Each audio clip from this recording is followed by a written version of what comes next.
Welcome. Sangeeta Bhalsingh या माझ्या YouTube चॅनलवर तुम्हा सर्वांचे हार्दिक स्वागत. समाजशास्त्र इयत्ता 11वी हा विषय आपण अभ्यासाला घेतलेला आहे. समाजशास्त्र हा विषय कला शाखेचा आहे.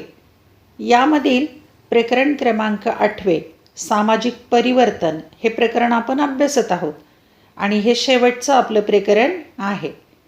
यामधील 2 प्रमुख मुद्दे आहेत.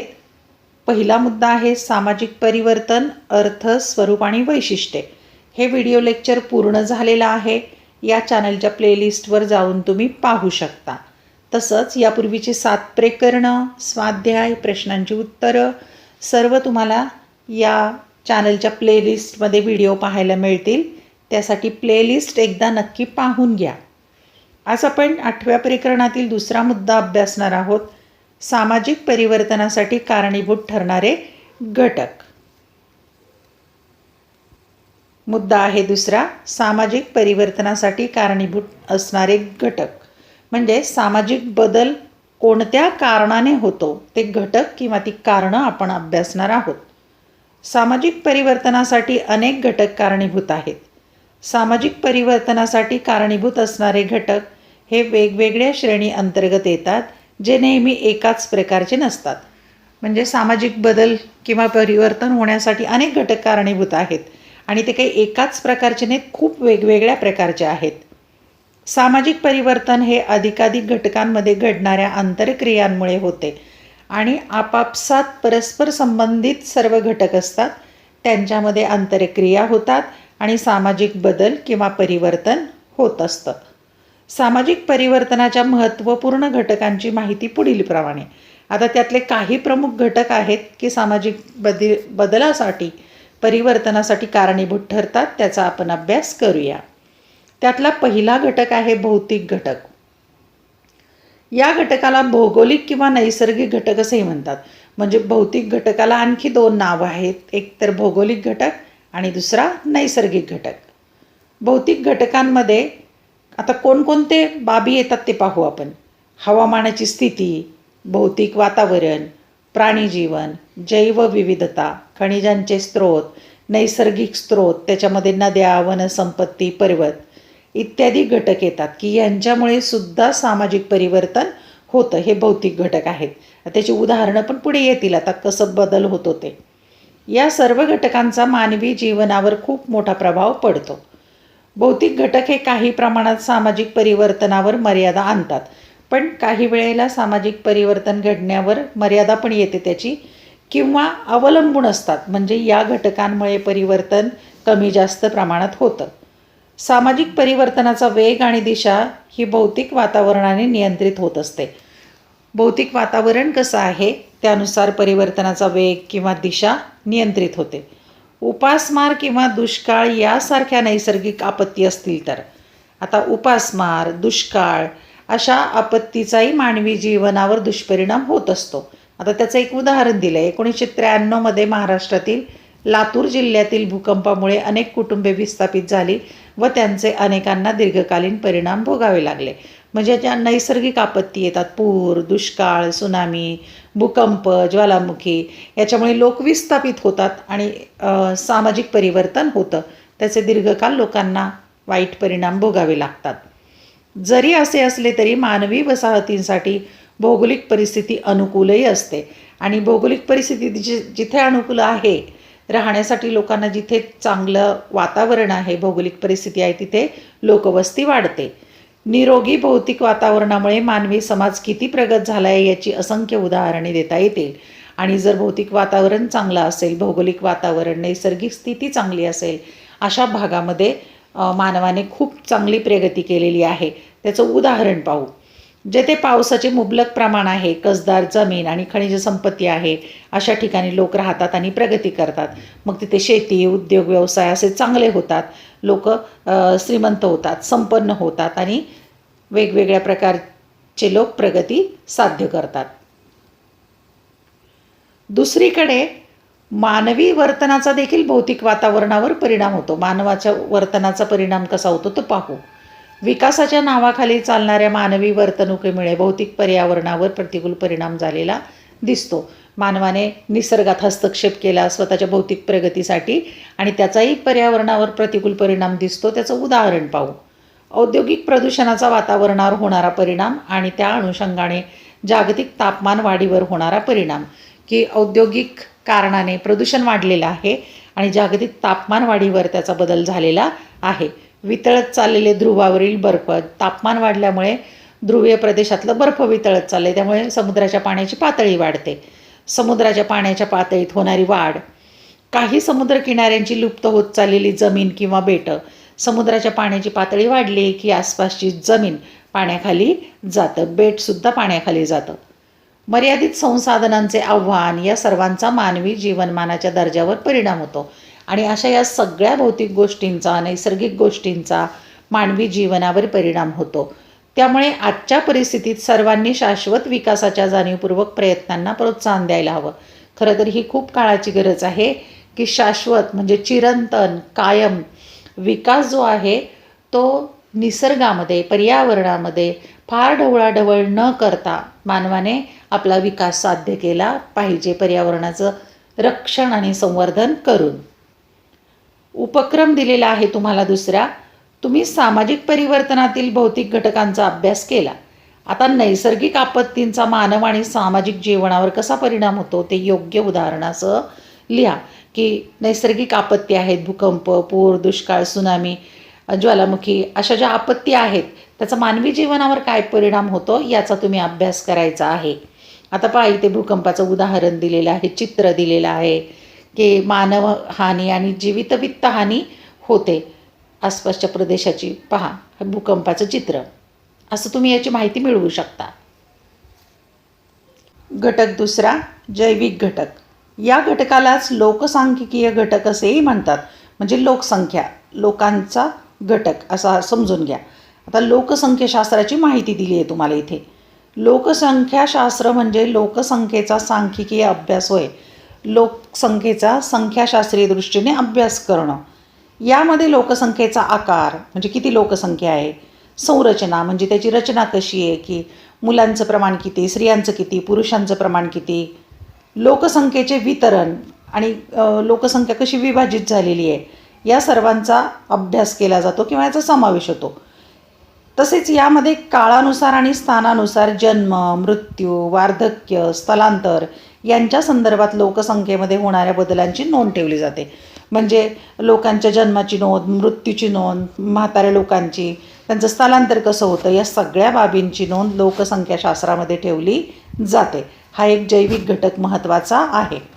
तो सामाजिक परिवर्तनात कसा प्रभावी ठरतो ते पाहूया. जैविक मर्यादेमध्ये जे घटक समाविष्ट आहेत ते म्हणजे सामाजिक सातत्य, चिरस्थायी भाव किंवा शाश्वतता, लोकसंख्येची वाढ किंवा घट, स्थलांतर आणि स्पर्धा. म्हणजे यांचा परिणाम होतो या घटकांचा सामाजिक परिवर्तनावर. जैविक घटकांमुळे प्रभावित होणाऱ्या गोष्टी म्हणजे लोकसंख्या, लिंगरचना, जन्म आणि मृत्यू दर, प्रजनन क्षमता, पिढ्यानपिढ्या चालत आलेली वंश परंपरागत गुणवत्ता होय, या सगळ्यांचा सामाजिक बदलावर परिणाम होतो.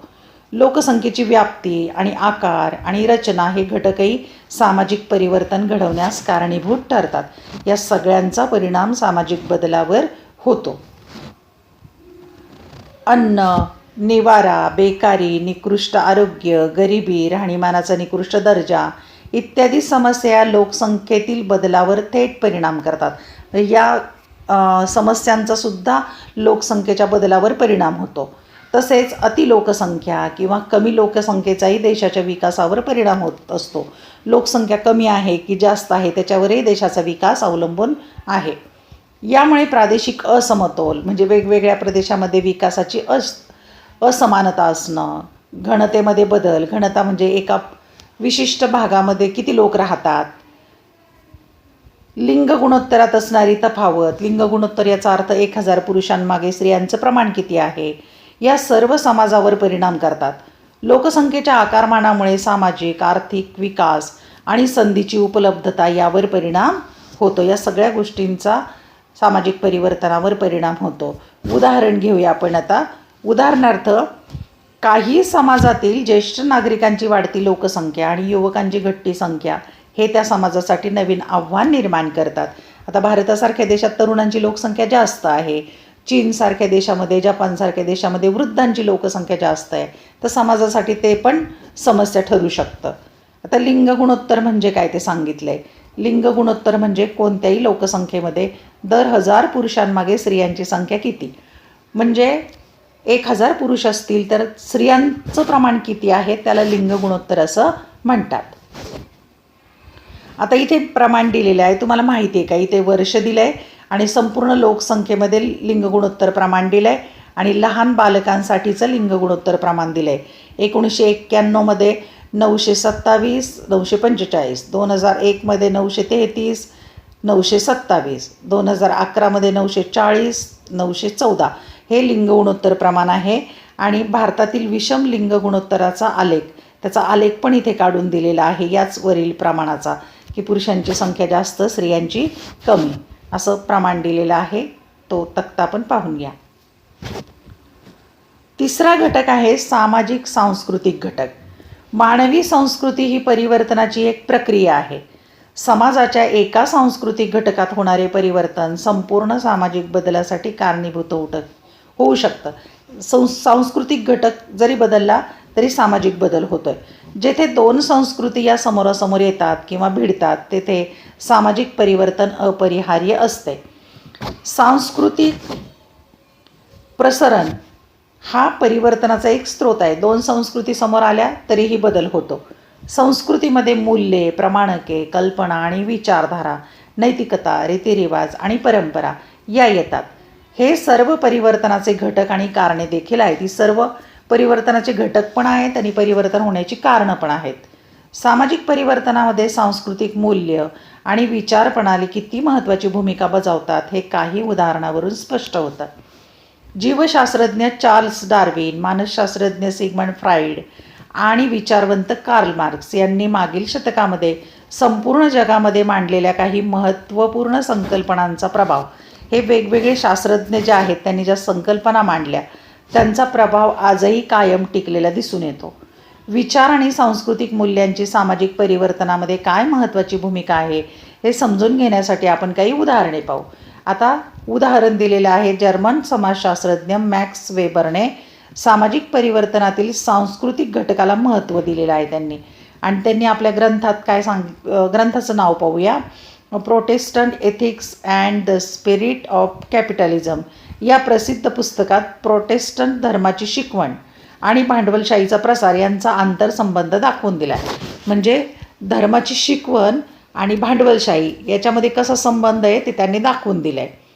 दुसरीकडे सांस्कृतिक मूल्यांचा नकारात्मक परिणाम देखील होऊ शकतो आणि सांस्कृतिक गोष्टींमुळे वाईट परिणाम किंवा नकारात्मक गोष्टी घडू शकतात. धार्मिक कट्टरतावाद, जहालवादी विचार, रीतिरिवाज, अंधश्रद्धा, चुकीचा भौतिकवाद, निरुपयोगी मूल्ये असे विचारधारांचे काही नकारात्मक परिणाम हे अचानक उद्भवणारी संकटे आणि मानवी दुर्दशेमध्ये भर घालत असतात. आणि या ज्या गोष्टी आहेत ज्या चुकीच्या त्याचाही वाईट परिणाम होतो. हे परिवर्तनात अडथळे निर्माण करतात. सामाजिक बदलामध्ये अडथळे निर्माण करणारे हे घटक आहेत. चौथा घटक आहे आर्थिक घटक. सामाजिक परिवर्तनामध्ये या घटकाला खूप महत्त्व आहे. मानवी इतिहासातील आर्थिक विकासाचे टप्पे हे आर्थिक परिवर्तनाबरोबरच राजकीय आणि सामाजिक परिवर्तनाचे देखील निर्देशक आहेत. राजकीय आणि सामाजिक परिवर्तनसुद्धा यामुळे होतं. प्रगत राहणीमान आणि मानवी कल्याण हाच आर्थिक परिवर्तनाचा मूलभूत हेतू असतो. आर्थिक परिवर्तनाचा हेतू काय, तर माणसाला आपलं स्वतःचं चांगलं राहणीमान आवश्यक असतं आणि मानवी कल्याण हा एक महत्त्वाचा घटक आहे. आर्थिक विकास हा विविध संस्थांवर परिणाम करतो. पहिल्या पाठामध्ये आपण औद्योगिक क्रांती आणि वैज्ञानिक क्रांतीचा मानवी समाजावर होणारा परिणामाचा अभ्यास केला. पहिल्या प्रकरणात मोठ्या उद्योगांचे वाढणारे प्रमाण, वाढते शहरीकरण, रोजगाराच्या संधी, व्यावसायिकता, पिळवणूक, व्यापारातील संघटनावाद आणि इतर गोष्टींना चालना देते. आर्थिक स्पर्धेमधून वर्ग संघर्ष व वाढणारा भौतिकवाद अशा गोष्टी निष्पन्न होतात. आर्थिक स्पर्धा वाढली की श्रीमंत गरिबाचा संघर्ष होतो. अलीकडच्या काळात वर्गामध्ये सतत विभाजन होताना दिसते. गरीब श्रीमंत असे वर्ग निर्माण होतात. कार्ल मार्क्सचा प्रसिद्ध वर्ग संघर्ष सिद्धांत हा दुसऱ्या पाठामध्ये चर्चेला गेला आहे. आपण दुसऱ्या धड्यामध्ये त्या अभ्यासला कार्ल मार्क्सचा सिद्धांत. सामाजिक परिवर्तन आणि समाजातील अन्यायाविरुद्ध असणाऱ्या चळवळी समजून घेण्यासाठी संघर्षात्मक दृष्टिकोन हा महत्त्वपूर्ण भूमिका पार पाडतो. आता त्याचं उदाहरण पाहू. शेतकरी चळवळ, स्त्रियांची चळवळ, कामगार चळवळ, उदारमतवादी चळवळ, समान हक्क चळवळ, विद्यार्थी चळवळ, आदिवासी चळवळ इत्यादी. ह्या सगळ्या चळवळी आहेत ते संघर्षात्मक दृष्टिकोन त्यातून दिसून येतो. संघर्षवादी विचारवंत संघर्ष हा समाजातील परिवर्तनाचा पाया मानतात. या उलट कार्यवादी दृष्टिकोन हा समाजातील स्थिरता आणि समतोलावर अधिक भर देतो. तुम्ही उत्तर जागतिकीकरणाच्या युगातील विद्यार्थी आहात, म्हणजे जागतिकीकरणाचं दुसरा भाग आहे हा. जागतिकीकरण ही भारतीय समाजावर मोठा परिणाम करणारी प्रक्रिया आहे. 1991मध्ये भारत सरकारने स्वीकारलेल्या उदारमतवाद, जागतिक खाजगीकरण आणि जागतिकीकरणाच्या धोरणाचा, त्याला LPG म्हणतात, म्हणजे लिबरलायझेशन, प्रायव्हेटायझेशन आणि ग्लोबलायझेशन, आपल्या राजकीय संस्था, अर्थव्यवस्था, कुटुंब व्यवस्था, शिक्षण व्यवस्था इत्यादीवर दूरगामी परिणाम झालेला आहे. 1991 नंतर भारताने जे LPG धोरण स्वीकारलं त्यानंतर समाजव्यवस्था बदललेली आहे. उपक्रम दिलेला आहे तुम्हाला इथे तिसरा. जागतिकीकरणाचा अर्थ समजून घेऊन आपल्या सभोवताली जागतिकीकरणामुळे काय काय बदल घडले आहेत त्याचे निरीक्षण करा. पाचवा घटक आहे तांत्रिक घटक, टेक्नॉलॉजीचा. एखाद्या समाजातील तांत्रिक प्रगती हा त्या समाजाच्या सभ्यतेचा मोठा मापदंड समजला जातो. तांत्रिक प्रगती झाली याचा अर्थ सभ्य समाज झाला, विकास झाला असं समजलं जातं. मात्र आज विकासातील तंत्रज्ञानाच्या भूमिकेबद्दल खूप चर्चा सुरू आहे. विकास म्हणजे काय? विकास कोणासाठी? विकासासाठी किती किंमत मोजावी लागते? हे सर्व प्रश्न आज उपस्थित केले जात आहे, कारण विकासामुळे पर्यावरणावर दुष्परिणाम होतो. तरी देखील हे मान्य करावेच लागेल की तंत्रज्ञान हा मानवी प्रगतीचा निर्विवाद घटक आहे. तरी देखील तंत्रज्ञानामुळे मानवी प्रगती होते, बदल होतो. मानवी जीवनाच्या सामाजिक, आर्थिक, धार्मिक, राजकीय आणि सांस्कृतिक जीवनावर तांत्रिक बदलाचा परिणाम होत असतो. त्याचं उदाहरण पाहू. भारतामध्ये ब्रिटिश काळापासून दळणवळण आणि संपर्क साधनांची व्यवस्था आहे. ब्रिटिशांनी पोस्ट, रेल्वे, टपाल, तार खाते सुरू केलं होतं. त्या काळी असणाऱ्या वसाहतींची गरज या सेवा भागवत असतील, परंतु त्यानंतरही नवीन व्यवस्था उपयोगात येत आहे. आज इंटरनेटपर्यंत प्रगती झालेली आहे. पुढील काळात भारत सरकारने या सेवा विस्तारित आणि विकसित केल्या आहेत. त्यांचा विकास करून आणखीही नवीन सेवा निर्माण केल्या सरकारने. आपले दैनंदिन जीवन हे तंत्रज्ञानाच्या परिणामाने मोठ्या प्रमाणावर प्रभावित होत आहे. आपल्या घरापासून ते कामाच्या जागेपर्यंत खेळ, मनोरंजन, मतदान, बँकिंग, ई-कॉमर्स, ई-बिझनेस, ई-गव्हर्नन्स, प्रवास इत्यादी ह्या सगळ्या तंत्रज्ञानाचा प्रभाव आहे. नवनवीन तंत्रज्ञानाच्या शोधामुळे आज e-learning, e-library, e-commerce, e-ticketing, online marketing, online परीक्षांमधील संधी हे सगळं शक्य झालेलं आहे केवळ तांत्रिक प्रगतीमुळे. पहा, हा मेट्रो प्रकल्प, वेगाने धावणारी रेल्वे. आपण डिजिटल युगामध्ये राहत आहोत. एका बाजूला आपण नवनवीन आधुनिक तंत्रज्ञानाचा वापर करत आहोत, तर दुसऱ्या बाजूला रोज उपाशी झोपणारे, आरोग्याची काळजी न घेऊ शकणारे, उत्तम शिक्षण न मिळू शकणारे किंवा ज्यांना निवाराच नाही असे लोकही आहेत. ही खंत आहे. पण एका बाजूला खूप श्रीमंती आहे आणि एका बाजूला गरिबांना अन्नसुद्धा नाही. डिजिटायझेशनमुळे अशा गरजू लोकांपर्यंत पोहोचण्यास सरकारला मदत होत आहे. पण आजच्या काळामध्ये सरकार अशा गरिबांपर्यंत पोहोचून मदत करत आहे.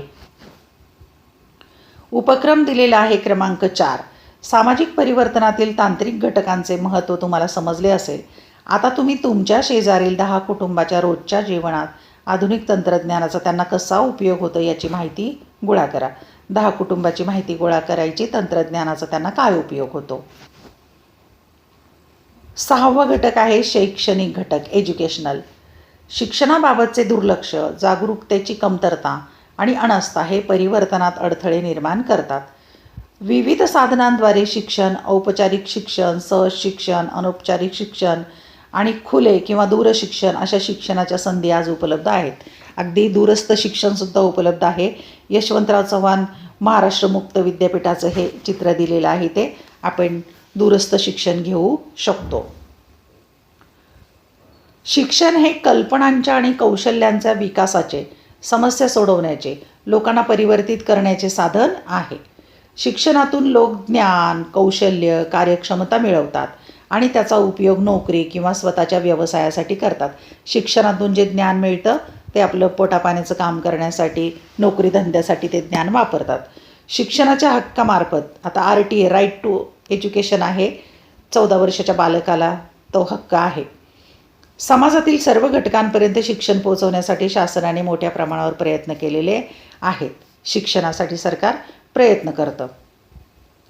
शिक्षणाचा हेतू, त्याची सामग्री, त्याच्या अध्यापन पद्धती हे सर्व आज बदलत आहेत. आता हे सगळा बदल होत आहे. नवीन शैक्षणिक धोरण येत आहेत, त्यात आणखी बदल होत आहे.